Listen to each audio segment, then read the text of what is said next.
You are listening to Bedtime Dreamy Tales. Subscribe to our channel for new story. Story title: The Legend of the Wooden Shoe. In years long gone, too many for the almanac to tell of, or for clocks and watches to measure, millions of good fairies came down from the sun and went into the earth. There they changed themselves into roots and leaves and became trees. There were many kinds of these as they covered the earth, but the pine and birch, ash and oak were the chief ones that made Holland. The fairies that lived in the trees bore the name of moss maidens, or tree trinches, which is the Dutch pet name for Kate, or Catherine. The oak was the favorite tree, for people lived then on acorns, which they ate roasted, boiled, or mashed, or made into meal, from which something like bread was kneaded and baked. With oak bark, men tanned hides and made leather, and from its timber, boats and houses. Under its branches, near the trunk, people laid their sick, hoping for help from the gods. Beneath the oak boughs also, warriors took oaths to be faithful to their lords. Women made promises, or wives joined hand in hand around its girth, hoping to have beautiful children. Up among its leafy branches the new babies lay, before they were found in the cradle by the other children. To make a young child grow up to be strong and healthy, mothers drew them through a split sapling or young tree. Even more wonderful, as medicine for the country itself, the oak had power to heal. The new land sometimes suffered from disease called the val, or fall. When sick with the val, the ground sunk. Then people, houses, churches, barns, and cattle all went down out of sight and were lost forever in a flood of water. But the oak, with its mighty roots, held the soil firm. Stories of dead cities that had tumbled beneath the waves, and of the famous forest of reeds covering 100 villages, which disappeared in one night, were known only too well. Under the birch tree, lovers met to plight their vows, and on its smooth bark was often cut the figure of two hearts joined in one. In summer, the forest furnished shade, and in winter, warmth from the fire. In the springtime, the new leaves were a wonder, and in autumn the pigs grew fat on the mast or the acorns that had dropped on the ground. So, for thousands of years, when men made their home in the forest and wanted nothing else, the trees were sacred. But by and by, when cows came into the land and sheep and horses multiplied, more open ground was needed for pasture, grain fields, and meadows. Fruit trees bearing apples and pears, peaches and cherries were planted, and grass, wheat, rye, and barley were grown. Then, instead of the dark woods, men liked to have their gardens and orchards open to the sunlight.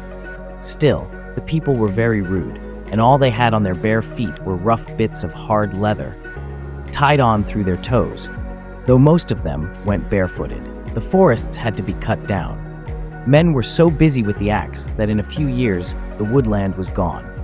Then the new Holland, with its people and red-roofed houses, with its chimneys and windmills and dikes and storks, took the place of the old Holtland of many trees. Now there was a good man, a carpenter, and very skillful with his tools, who so loved the oak that he gave himself and his children after him the name of Eyck, which is pronounced Eyck, and is Dutch for oak.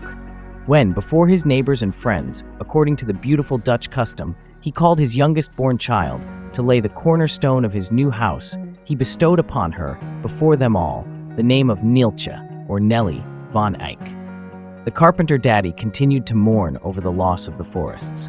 He even shed tears, fearing lest, by and by, there should not one oak tree be left in the country.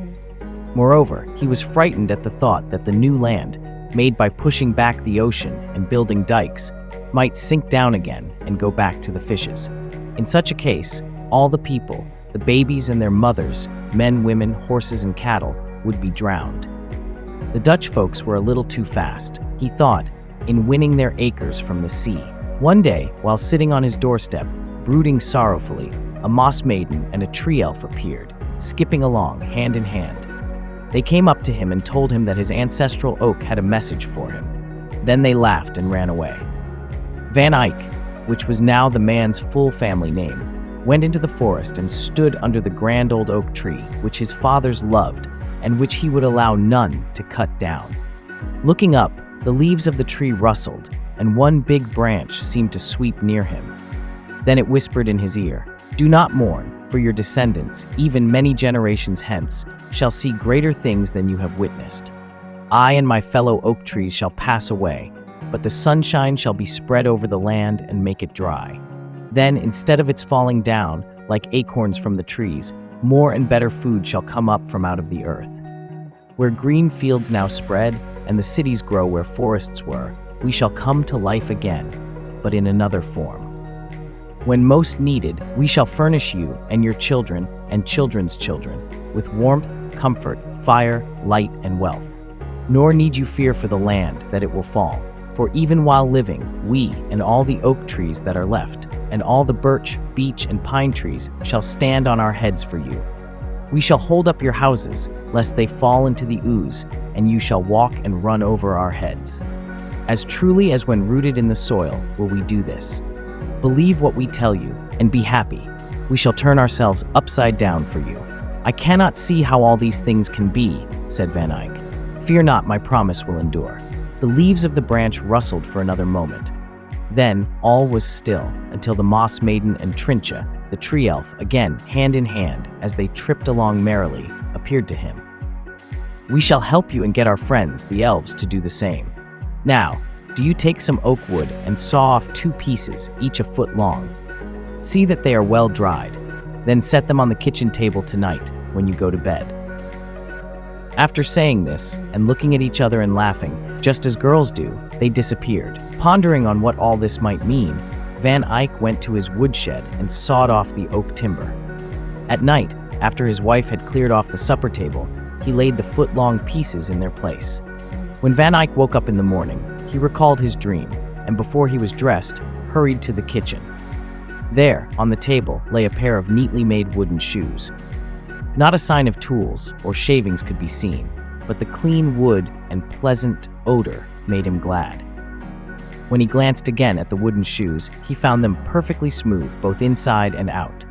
They had heels at the bottom and were nicely pointed at the toes, and altogether were very inviting to the foot.